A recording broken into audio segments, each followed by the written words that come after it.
भवः आन्धिकः। एक महर्षि पतंजलि ने अपने शिष्यों को 85 दिन में, 85 आहनिक पूरे महाभाष्य में है, 85 दिन में इस पूरे महाभाष्य को अपने शिष्यों को पढ़ाया था। और उन 85 दिनों में जो पढ़ाया था उसका जो मुख्य प्रारंभिक भाग है वो 9 आहनिक है। 9 दिन में महर्षि पतंजलि ने अपने शिष्यों को जो महाभाष्य पढ़ाया उसी को नवाह्निक पद से व्यवहित किया जाता है। अब ये जो महाभाष्य को समीक्षा के लिए मुझे कहा गया, ऐसा मैं थोड़ा इसी क्रम में 1-2 मिनट में आपको थोड़ी और भी कुछ जानकारी देना चाहता हूँ। आप सब लोग ये जानिए, समझिए, खास करके विद्यार्थियों के लिए है, हम जिस किसी शास्त्र को, जिस किसी विषय को, जिस किसी डिसिप्लिन में जो पढ़ना चाहते हैं, सभी डिसिप्लिन में, सभी शास्त्रों में, सभी विषयों में उनके अपने कुछ टेक्निकल टर्म्स होते हैं। वो टेक्निकल टर्म्स को बिना डिफाइन किए आप उस विषय को पढ़ नहीं सकते। जैसे आपको अगर संगणक कंप्यूटर पढ़ना है तो कंप्यूटर पढ़ना है तो आपको हार्ड डिस्क, आपको हार्डवेयर, सॉफ्टवेयर, आपको इनपुट, आउटपुट, आपको माउस की, यूपीएस, ये सब चीजें जो है आपको उसका, आपको फाइल क्या है, कट क्या है, पेस्ट क्या है, कॉपी क्या है, ये सब पारिभाषिक चीजें जो है वो सब चीजें जाननी चाहिए, तभी आप उस विषय में आगे प्रवृत्त हो सकते हैं। इसी तरह आपकी जानकारी के लिए, विशेष रूप से छात्रों की जानकारी के लिए, आप संस्कृत पढ़ते हैं। संस्कृत में हम 1-2 ग्रंथों का उदाहरण देते हैं।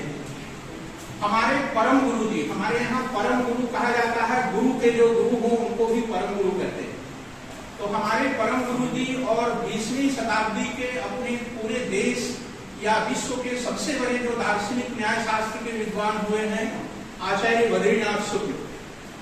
आचार्य बद्रीनाथ शुक्ल जी ने जो ग्रंथ लिखा है, प्रारंभिक, जैसे न्याय दर्शन के प्रारंभिक ग्रंथ है तर्कभाषा। अब तर्कभाषा जो ग्रंथ है, तर्कभाषा ग्रंथ की भूमिका में उन्होंने न्याय शास्त्र के, नव्य न्याय शास्त्र और प्राचीन न्याय शास्त्र के जितने भी पारिभाषिक शब्द हैं, सभी पारिभाषिक शब्दों का परिचय उन्होंने दे दिया। उसी तरह गुरु जी का, परम गुरु जी का एक दूसरी पुस्तक है उनकी, माथुरी पंचलक्षणी, जिसको न्याय शास्त्र में पंचलक्षणी के नाम से जिसकी प्रसिद्धि है, उस पंचलक्षणी की भूमिका शताधिक पृष्ठ में उसकी भूमिका लिख करके न्याय शास्त्र में जितने भी अवच्छेदक क्या है, व्याप्ति क्या है, अधिकरणता क्या है, आधेयता क्या है, अव्याप्य वृत्ति संबंध क्या है, जितने भी पारिभाषिक शब्द हो सकते हैं उसकी व्याख्या गुरु जी ने कर दी। तो उसी तरह जो हमारा ये व्याकरण महाभाष्य है, महाभाष्य पढ़ने के लिए जो कोई प्रवृत्त होता है तो महाभाष्य में भी बहुत सारे पारिभाषिक शब्द आए। अब शब्द क्या है? अब शब्द में वहां कस्तर ही शब्द येनोच्चारितेन शासनानाम संप्रत्यो भवति स शब्द, शब्द की व्याख्या, ध्वनि क्या है, पद क्या है। इस तरह से जो व्याकरण की, अब सामान्य रूप से अगर आप देखिए कि जैसे लोक में, अन्य शास्त्रों की परिधि में शब्दों का जो अर्थ होता है, जैसे उदाहरण के लिए देखिए, जैसे गुण शब्द है, हमारे यहाँ गुण संज्ञा, पारिभाषिक संज्ञा है। अब हमारे व्याकरण में अदें गुणम और ए ओ, और गुण शब्द से अ ए ओ इसी का ग्रहण होता है। और जैसे अन्य दर्शन में गुण शब्द से चतुर्विंशति गुणा, रूप रस गंध स्पर्श इत्यादि जो गुण है इनका ग्रहण होता है। जैसे वृद्धि शब्द से वृद्धि, वर्धनम, बढ़ना, ग्रोथ करना, ये है वृद्धि। लेकिन हमारे व्याकरण में जो वृद्धि है वो वृद्धि शब्द से वहां वृद्धि राजेश, आ ऐ औ, समग्र व्याकरण शास्त्र में जहां भी वृद्धि पद का प्रयोग होगा वहां वृद्धि का तात्पर्य आ ऐ औ से होगा। तो इस तरह से हमारे जो व्याकरण शास्त्र के जो पारिभाषिक शब्द हैं इन पारिभाषिक शब्दों का विवरण करने के लिए हमारे जो अग्रज, ये सौभाग्य की बात है, मैं आप लोगों की जानकारी के लिए, जैसे हमारे शिष्यों में यहाँ हमारे जो साहचर्य में जिन लोगों ने विद्या ग्रहण किया, डॉक्टर नैनवाल और उधर संगम वाजपेयी, ये लोग हमारे साहचर्य में वहाँ विद्या अध्ययन किए हैं। ये जानकारी के लिए कि हमारे गुरु जी पाणिनिकल्प आचार्य राम प्रसाद त्रिपाठी गुरु जी, जो संयोग है कि हमारे मुख्यातिथि प्रोफेसर सुरेंद्र पाठक जी भी उन्हीं गुरु जी के यहाँ शिक्षा, उनके मार्गदर्शन में आपने पीएचडी किया है। प्रोफेसर अशोक चंद्र गौड़ जी, उन्होंने भी हमारे गुरु जी के अंडर में ही पीएचडी किया है, उन्हीं के विद्यार्थी हैं। और ये भी मेरा भी सौभाग्य है कि मैं भी पाणिनिकल्प आचार्य राम प्रसाद त्रिपाठी गुरु जी का शिष्य हूँ और उन्हीं के मार्गदर्शन में मैंने भी पीएचडी की।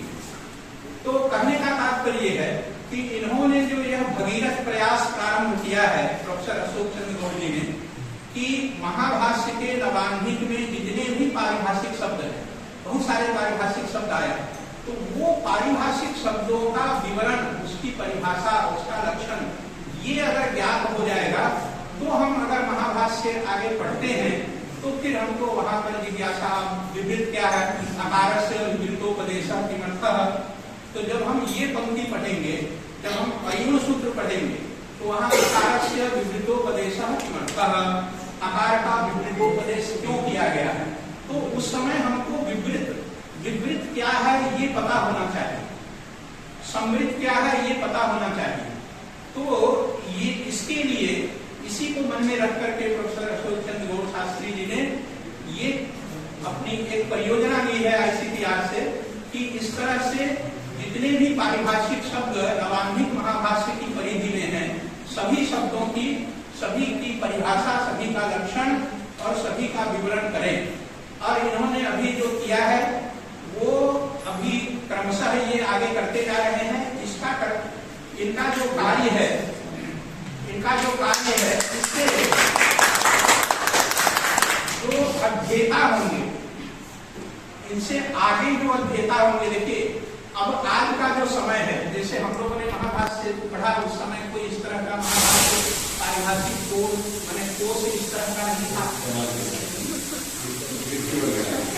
तो हमारे कहने का तात्पर्य ये है कि पठन पाठन की जो परंपरा बदली है, तो पठन पाठन के आज तक थोड़ा शॉर्टकट कर गया है, तो शॉर्टकट कर गया है। आज लोग चाहते हैं कम समय में ज्यादा पढ़ने, तो कम समय में ज्यादा पढ़ने की जो तकनीक है, उस तकनीक में आप पहले जितने भी पारिभाषिक शब्द हैं उन पारिभाषिक शब्दों को जान लीजिए, फिर तब तक पंक्ति वहां जब आएगी तो वो पंक्ति का जब विवरण करेंगे तो फिर उन पारिभाषिक पदों को आपका ज्ञान होगा, तो उससे आप उसको और सरलता से पढ़ सकते हैं।